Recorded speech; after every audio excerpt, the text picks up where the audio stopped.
আজ আমরা দেখব গ্রাফিক ডিজাইনাররা কিভাবে তাদের ডিজাইনগুলো বানিয়ে প্র্যাকটিস করার পাশাপাশি যে ডিজাইনগুলো গ্রাফিক ডিজাইনার বানায় সেই ডিজাইনগুলো কিভাবে বিক্রি করেও লাইফ টাইম প্যাসিভ ইনকাম করা যায়।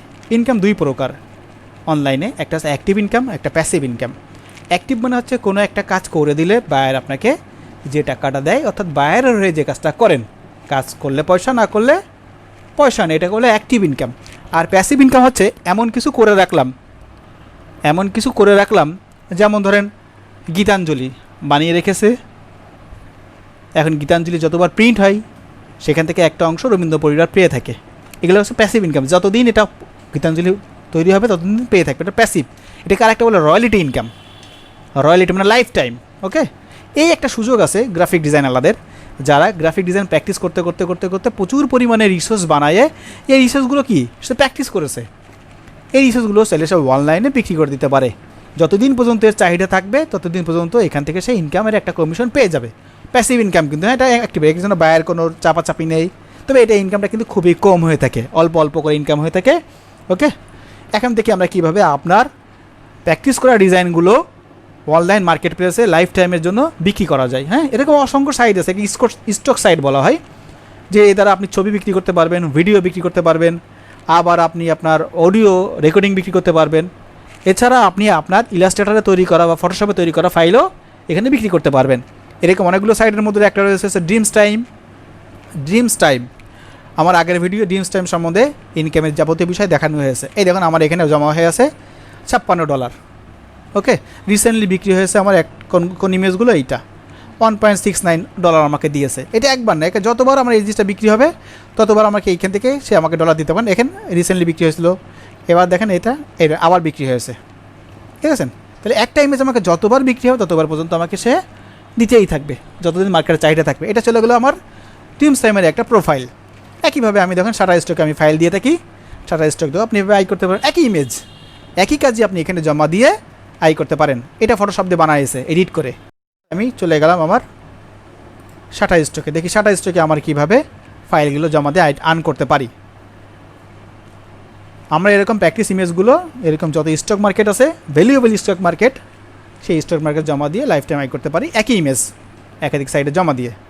আমি সাধারণত 3 থেকে 4টা এরকম স্টক মার্কেটে রেফার করে থাকি। তার ভিতরে একটা হচ্ছে ড্রিমস টাইম, একটা শাটার স্টক, আই স্টক আর অ্যাডোবি স্টক। এরা স্টক মার্কেট হচ্ছে 1 নম্বরে। এদের কাছে আমি সাধারণত আমার ইমেজগুলো বিক্রি করে থাকি, এর বাইরে কাউকে আমি সাধারণত আপাতত দিই না। এই দেখেন আমার এখানে 31.38 জমা হয়ে আসছে। ঠিক আছে, এখান থেকে আমি আই করেছি $143 হয়েছে। আমার এখানে ফাইল জমা দিয়ে আছে মোট কয়টা, 700 কটা। তাহলে আমার যত পাস প্র্যাকটিস করেছি সেটাও রয়েছে এখানে, এখানে ইমেজও আছে আমার এই 798 ভিতরে ইমেজও আছে। তাহলে আপনার যত পরিমাণে এখানে প্যাসিভ ফাইল জমা দিতে পারবেন, সেটা হাতে তৈরি করা হোক, ছবি তুলে হোক, তত ইনকামের বেশি থাকবে। এখানে 700 না হয়ে 7000 হলে দেখা যাচ্ছে যে প্রতিদিনে আপনার $5-7 আসতো। তাহলে যত বেশি এখানে ফাইল জমা দেবেন, ফাইলগুলো হওয়া লাগবে কিন্তু মার্কেট ভ্যালু অনুপাতে, অর্থাৎ মানুষ যেসব ছবি নিয়ে তার blog, website, banner, poster, visiting card, logo এইসব বানাই থাকে, সেই সব ছবিগুলো দেওয়া লাগবে, অর্থাৎ তাদেরকে কষ্ট করে বানানো না লাগে, এখান থেকে কিনে নিতে পারে। এই দেখুন আমার এই ফাইলটা আমার বিক্রি হয়েছে 10 সেন্টে। আপনি বলতে পারেন স্যার 10 সেন্টে, দেখেন আবার বিক্রি হয়েছে 10 সেন্টে, এই মাসে 2বার বিক্রি হয়েছে। ওকে, এবার দেখেন এই একটা ফাইলে আমি শুধুমাত্র এই সাইডে বিক্রি করে এখান থেকে প্রায় $33 আয় করেছি। হোক সেটা 10 সেন্ট বা 10 পয়সা, বাংলা টাকায় সেটা হয় 10 টাকা বা 8 টাকা, কিন্তু আমি এই দেখেন এখান থেকে এই টাকা $33 আয় করেছি। একে আমার কোনো বায়ার কোনো রিকোয়েস্ট দিন, এটা আমি ঘরে বসে যখন প্র্যাকটিস করছিলাম তখন বানানো শিখেছিলাম। এই দেখেন একটু আগে আমি দেখাইছিলাম ড্রিমস টাইমে আই করা, ড্রিমস টাইমে ওইটা আমি বিক্রি করেছি। আবার এখানেও দেখেন এখানে $17 আই করেছি। ওকে, এগুলোর জন্য আমি কাজ করেছি একবার, ফাইলটা বানাইছি, জমা দিছি, ঘুমাই গেছি। ওকে, আবার বলতেছি এটা কিন্তু অ্যাক্টিভ ইনকাম না, এটা কিন্তু প্যাসিভ ইনকাম। খুব কম হয় ইনকাম, মাসে $10 ইনকাম হয় না বা তারও কম হয়, কিন্তু ইনকাম তো হচ্ছে। আমার কাজ প্র্যাকটিস হচ্ছে, বায়ারের কাজগুলো আমি চেষ্টা করে যাচ্ছি, পাশাপাশি যা বায়ারের কাজ করতেছি, যেগুলো বায়ার আমার নিচ্ছে না সেগুলো আমি এইসব জায়গায় জমা দিয়ে ইনকাম করতে পারি। ক্লিয়ার? গ্রাফিক ডিজাইনের কোনো কিছুই বৃথা যায় না, কোনো কিছু না কিছুতে আয় করা যায়। এখন আমরা দেখি আমাদের তৈরি করা এই ম্যান্ডেলা ডিজাইন দিয়ে কিভাবে এখানে আমরা জমা দিতে পারি। ওকে, এই ম্যান্ডেলা ডিজাইন জমা দেওয়ার জন্য এই শাটার স্টকের রিকোয়ারমেন্ট হচ্ছে ফাইলটা হওয়া লাগবে 2000 বাই 2000 পিক্সেল, 2000 পিক্সেল। তাহলে আমার এই ফাইলটাকে ব্লক করলাম, ধরুন আমি এইটাই জমা দেব, ব্লক করে Ctrl+C দিলাম, Ctrl+N দিয়ে আমি 2000 পিক্সেলের একটা আর্টবোর্ড নিলাম, আর কিছুই চাই না ওরা, আর সব আগের মতো 72 8GB রেখে ওকে Ctrl+V দিলাম, ছবিটাকে আমি প্রয়োজন মতো বড় করে দিলাম, শিফট আর অল্টটা চেপে সুন্দরভাবে বড় করব এবং Ctrl+Z দিয়ে গ্রুপ করে এই দেখেন ট্রান্সফর্ম, এই দেখেন 2002 হয়ে গেছে, একটু বেশি হয়ে গেছে কিন্তু আমার। তাই আমাকে অবশ্যই এইটা এরকম লিঙ্ক ক্লিক রেখে এই জায়গাটা মেজারমেন্ট রেখে 2000 রাখতে হবে, আর 2000-এর বাইরে চলে গেলে আউটপুটের বাইরে চলে যাবে। এই হয়ে গেল, দেখেন বেশি হয়ে গেছে তাই না? তাহলে লিঙ্কটা উঠাই দিয়ে আমি বলি যে আপনি এখানে 2000 হয়ে যান, এই হয়ে গেলো 2000। ওকে, এবার এটাকে আর্টবোর্ড থেকে, আর্টবোর্ড আছে ডাইনে বাঁয়ে সমান, উপর নিচে সমান, তার মানে একদম আর্টবোর্ড যেভাবে আছে আমার ডিজাইনটাও সেইভাবে আছে, কিন্তু আর্টবোর্ডের এই যে সাদা কালার, এই সাদা কালারটাকে আমি প্রয়োজনে মনে করি একটু অন্য কালার দিয়ে দিই যাতে দেখতে আর একটু সুন্দর লাগে। তাই ব্যাকগ্রাউন্ড কালার কিন্তু সে যখন নেবে আমার ডিজাইনটা নেবে, ব্যাকগ্রাউন্ড কালার নেবে না কিন্তু। এবার জাস্ট ক্লিক করলি, একটা চারকোনা শেপ বা রেক্ট্যাঙ্গেলের শেপ নিয়ে ক্লিক করে আমি এটাকেও 2000 নিলাম, 2000 নিয়ে ওকে করলাম। এটা উপরে আছে, ডাইন বাটনে ক্লিক করে বললাম ব্যাকে চলে যান, একটু হালকা হলদে কালার বা অন্য কোনো কালার দিয়ে দিই, এই কালারটা দিয়ে দিই আমরা, দেখি হ্যাঁ ভালো লাগছে। স্ট্রোক কালার আমি নান করে দিলাম, এই সবগুলোকে ব্লক করে বললাম আপনি ডাইনে বাঁয়ে উপর নিচে সমান হয়ে যান, শেষ। সব ব্লক করে বললাম গ্রুপ, Ctrl+G, তৈরি হয়ে গেল আমার এই ফাইল। এইভাবে যতগুলো ফাইল আছে প্রয়োজনে একটা ব্যাকগ্রাউন্ড কালার দিয়ে এটাকে 2000 ফিক্সড করবেন, ব্যাকগ্রাউন্ড কালার না দিলে এটা 2000 অনেক সময় হয় না। ওকে, এইবার আমরা একটা ফাইলটাকে সেভ করতে হবে, ফাইল সেভ অ্যাজ, আমি ধরুন ডেস্কটপে সেভ করলাম,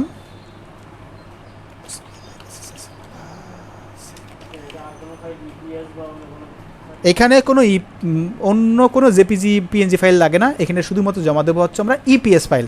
তাই সেভ করার সময় ইপিএস নিয়ে দিচ্ছি, ম্যান্ডোলা ডিজাইন,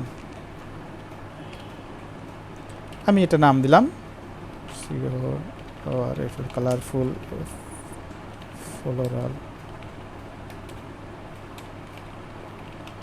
ক্লাসিক ম্যান্ডোলা ডিজাইন নাম দিয়ে দেখেন সেভ অ্যাজ টাইপ, আমরা এখান থেকে ইপিএস চয়েস করে দিয়ে ওকে করে দিলাম। এইখান থেকে ভার্সন আমরা দেব হচ্ছে 10। ওকে ওকে, ফাইল তৈরি হয়ে গেল আমার ইপিএস ফাইল। এখন এই ফাইলটা যদি আমি মনে করি যে আমি শাটারস্টকের পাশাপাশি ড্রিমস টাইমেও জমা দেবো, কিন্তু ড্রিমস টাইম শুধু ইপিএস নেয় না, ছবিও নেয়, তাই আমি এটাকে ফাইল থেকে save for web, dreams time আবার নেয় হচ্ছে 4000 পিক্সেল। তাহলে আমার যেহেতু 2000 আর্টবোর্ড আছে, আমার এর পার্সেন্টেজ আমি যদি 200 করে দিই, তাহলে 2000 গুণ 200 দিয়ে কত হয়, 4000 হয়ে যায়। আমি খুব সহজে এই ফাইলটা একই সাথে ড্রিমস টাইমের জন্য তৈরি করে ফেললাম। নট অনলি ড্রিমস টাইম, অন্য যত মার্কেট প্লেস আছে তারা ম্যাক্সিমাম ক্ষেত্রে 4000 সাপোর্ট করে মিনিমাম। তাহলে আমি একবার বানালাম শাটারস্টকের জন্য 2000 দিয়ে, যেটা শুধু ইপিএস, আর এবার আমি বানালাম 4000 জেপিজি ফাইল, এই 4000 নিলাম, এই পিএনজির পরিবর্তে জেপিজি হাই রেজলিউশন দিলাম, এইখানে একবার নাড়াচাড়া করলেই ফাইলটা 4000 হয়ে যায় এবং দেখেন 2 মেগাপিক্সেল হয়ে গেছে।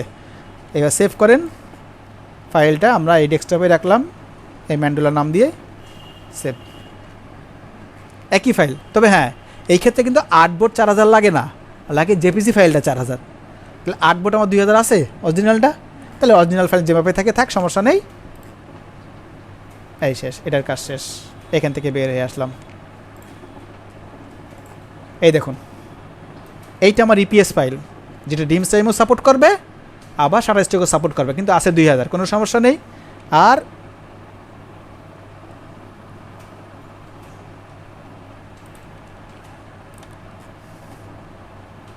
এটা আমার সেই জেপিজি ফাইল যার রেজলিউশন 4000 ওকে।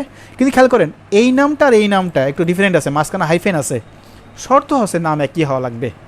তাই এটাকে রাইট বাটনে ক্লিক করে রিনেমে ক্লিক করে Ctrl+C দিয়ে কপি করলাম, আর এটাকে রাইট বাটনে ক্লিক করে রিনেমে ক্লিক করে ওই নামটাকে পেস্ট করে দিলাম, তাহলে নাম হুবহু হয়ে গেল। ওকে, এই হচ্ছে শর্ত।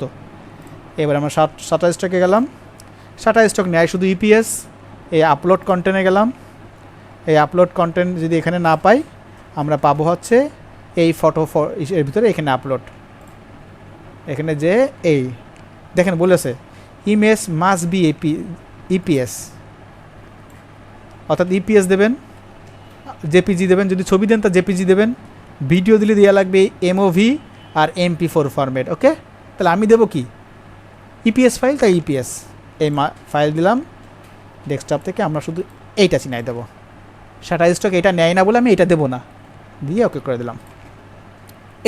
এইভাবে আপনি হাজার হাজার ফাইল জমা দিতে পারবেন। এই হয়ে গেলে এখন এটা জমা দিয়ে আমার ফাইলটা লোড হচ্ছে। এই ফাইলটা লোড হওয়ার পরে আমি নেক্সট করবো। যত ফাইল আপনি জমা দিতে পারেন, তবে হ্যাঁ একই সাথে জেপিজি এবং একই সাথে ইপিএসের ফাইল জমা দেবেন না।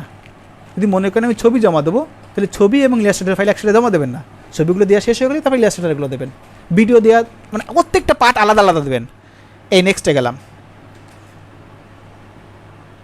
কোনো ভুলভাল থাকলে ওরা আমাকে নোটিফিকেশন দেখাবে, your upload has been process, মানে আপনার ফাইলটা এখনই চলে আসবে এখানে। ওকে, এই চলে এসেছে, রিফ্রেশ নাও করেন, চলে এসেছে। যদি ভুল থাকতো আমাকে এটা দেখাতো যে আপনার আর্টবোর্ডের মাপ ঠিক নেই, অথবা আর্টবোর্ডের সাধারণত ভুল হলে আর্টবোর্ডের বাইরে চলে যায়, এই ভুলটাই বলে ওরা। হয়েছে আমার ফাইল, এই দেখেন, এই ক্লিক করলাম।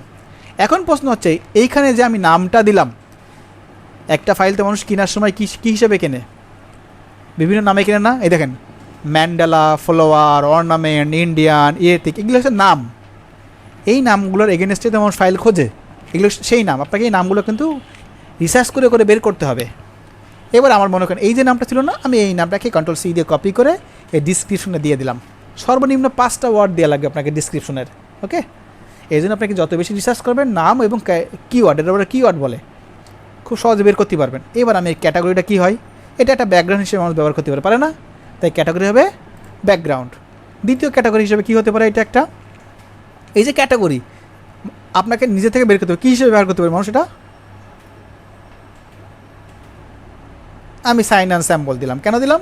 যে ব্যাকগ্রাউন্ড সাইন অ্যান্ড স্যাম্পল। ওকে, দুটো ক্যাটাগরি দিলাম। এবার আসেন এর কিওয়ার্ডগুলো আমি কোথায় পাবো?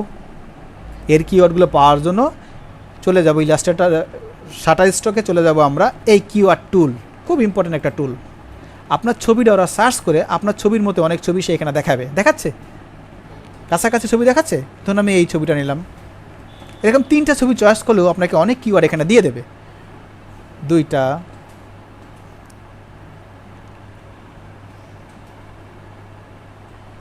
এই 3টা, দেখেন অসংখ্য কিওয়ার্ড আপনার এখানে দিয়ে দিতেছে। এই অ্যাড করে দেন, চলে এসেছে। মোট 50টা কিওয়ার্ড দিতে পারবেন আপনি, 30টা দিয়েছেন। এইভাবে আপনি মনে করেন যে না স্যার আমি আরও কিওয়ার্ড দেবো, তাহলে এই দেখেন অলরেডি জমা হয়ে আছে। আপনি এখান থেকে যেগুলো আপনার কিওয়ার্ডের সাথে মিলে যায় সেগুলো আপনি দিয়ে দেন এখানে।